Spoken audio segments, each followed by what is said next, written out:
क्या आपको भी नहीं पता श्री खाटू श्याम मनोना धाम में इतने चमत्कार क्यों होते हैं? क्या आप भी अब तक इस राज्य से अनजान हैं? आज इस राज से पर्दा मैं उठाऊंगा और पूरी सच्चाई आपको बताऊंगा कि श्री खाटू श्याम मनोना धाम में इतने चमत्कार क्यों होते हैं, आखिर इसके पीछे का राज क्या है।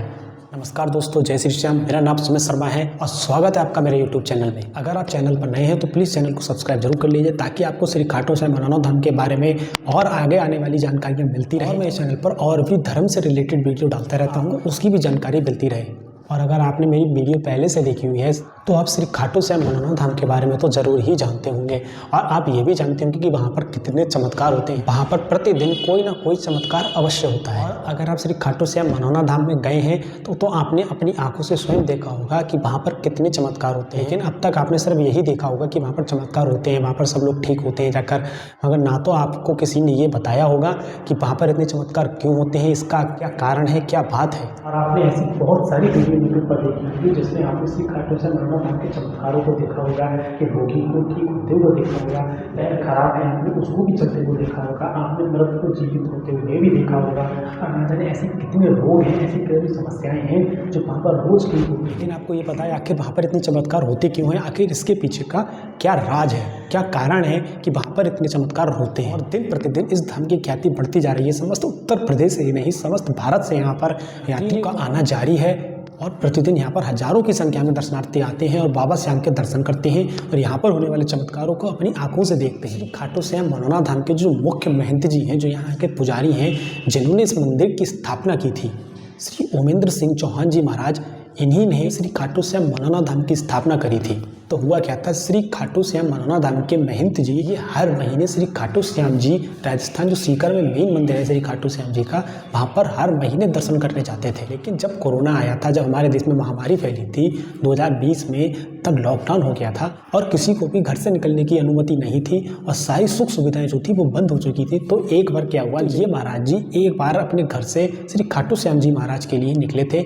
तो उस समय वहाँ पर जाने के लिए वाहनों की सुविधा उपलब्ध नहीं थी, तो श्री महाराज जी को वहाँ पर जाने के लिए कोई भी वाहन या कोई भी सवारी नहीं मिली थी जिससे ये वहाँ पर पहुँच सकें। और काफ़ी समय वहाँ पर इंतजार करने के बाद सवारी का ये सीधे घर लौट आए थे। और जहाँ पर श्री खाटू श्याम मनोना धाम आज स्थापित है, वहाँ पर इनका खेत पे एक आम का वृक्ष था। उस वृक्ष के नीचे बैठकर ये रोज भगवान का, श्री खाटू श्याम जी महाराज का ध्यान करते थे और उनका भजन कीर्तन करते थे और वहीं पर तपस्या करते थे और उनकी साधना में हमेशा लीन रहते थे। क्योंकि आम का वृक्ष बहुत बड़ा था, इसलिए जी उस वृक्ष के नीचे बैठा करते थे। बात स्वयं श्री महंत जी ने अपने मुख से बताई है कि मैं आम के वृक्ष के नीचे बैठा करता था, लेकिन जो मेरा मन था वो एक नीम का पेड़ था दूर पर, वहाँ पर इनका मन करता था कि मैं उस वृक्ष के नीचे जाकर तपस्या करूँ। इनका बार बार ये मन करता था, इनके मन में ये बार बार यह विचार आते रहते थे। उस वृक्ष के नीचे बैठकर भजन साधना करने लगे। तो एक दिन श्री खाटू श्याम महाराज जी ने इन्हें दर्शन दिए थे और इनके सपने में आकर बोला था कि तू अगर मेरे पास नहीं आ सकता है तो मैं तो तेरे पास आ सकता हूँ। तो यही सच्ची लगन होती है दोस्तों। अगर आप भगवान के पास नहीं जा सकते, अगर आपके अंदर सच्ची लगन है, अगर आप भजन साधना करते हैं, तपस्या करते हैं और भगवान की सेवा करते हैं, गुणगान करते हैं, तो भगवान भी भक्त की पुकार सुनकर दौड़े चल चले आते हैं। और यही बात श्री खाटू श्याम मनोना धाम में देखने को मिलती है कि महंत जी को साक्षात श्री खाटू श्याम महाराज जी और यहाँ पर एक मंदिर स्थापित करने की सलाह दी थी। तो श्री महाराज जी ने अपने खेत में ही एक छोटा सा श्री खाटू श्याम जी का मंदिर विराजमान किया और वहाँ पर श्री खाटू श्याम जी को विराजमान किया और दिन रात पूजा अर्चना करने लगे और भगवान का गुणगान कर। तो ये बात तो हो गई दोस्तों कि श्री खाटू श्याम मनोना धाम की स्थापना कैसे हुई थी, यहाँ पर इस मंदिर की स्थापना कैसे हुई थी और इस मंदिर का चलन कैसे हुआ था। अब बात है दोस्तों, इस धाम को इतनी ख्याति कैसे मिली, तो यहाँ पर चमत्कार कैसे शुरू हुए थे जिससे इस धाम को इतनी ख्याति मिली थी और आज संपूर्ण जनता इस धाम को जानती है। तो आपने देखा होगा जब भी आप श्री खाटू श्याम मनोना धाम गए हैं तो मंदिर के पीछे एक ट्यूबवेल है, एक हौदिया जिसमें पानी चलाया जाता है और वो पानी खेतों में जाता है। तो एक दिन ऐसा हुआ था कि इस ट्यूबवेल में, जो हौदिया में, एक बच्ची खेल रही थी उसके ऊपर और वो बच्ची उस ट्यूबवेल में गिर गई थी और गिरने के बाद उस बच्ची की सांसें थी वो थोड़ी सी बंद हो गई थी और उस बच्ची को ट्यूबवेल से निकालकर उसके माँ बाप उस मंदिर के सामने लेकर आए। तो यहाँ के मुख्य महंत जी ने श्री खाटू श्याम बाबा जी से, श्री बाबा श्याम से बहुत ज़्यादा विनती करी कि बाबा तेरे मंदिर के पास, तेरे दरबार में ऐसा अनर्थ कैसे हो सकता है। तो बाबा श्याम की बहुत असीम कृपा।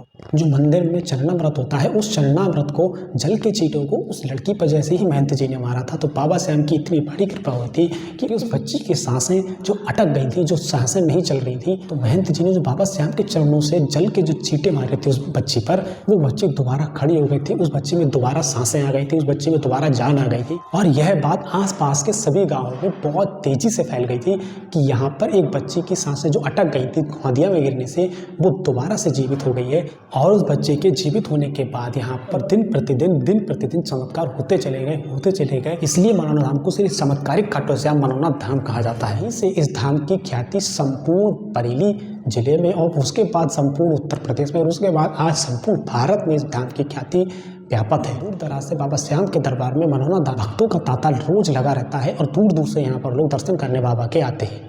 और दोस्तों, जब भी आप श्री मनौना धाम में आए तो बाबा श्याम के दर्शन करने के बाद उस नीम के पेड़ पर मत्था जरूर टेकें, वहाँ पर दिया जरूर जलाएं, वहाँ पर धूपबत्ती जरूर लगाएं, क्योंकि मनौना धाम में बाबा श्याम के दर्शन करने के बाद जब तक आप नीम के पेड़ पर दिया नहीं जलाते या वहाँ पर मत्था नहीं टेकते हैं, तब तक आपकी यात्रा संपूर्ण नहीं मानी जाएगी श्री मनौना धाम में। तो आप इस बात का विशेष ध्यान रखें और नीम के पेड़ पर मत्था जरूर टेकें, क्योंकि यहीं पर बाबा जी को सिद्धि प्राप्त हुई, यहीं पर बाबा जी तपस्या किया करते थे।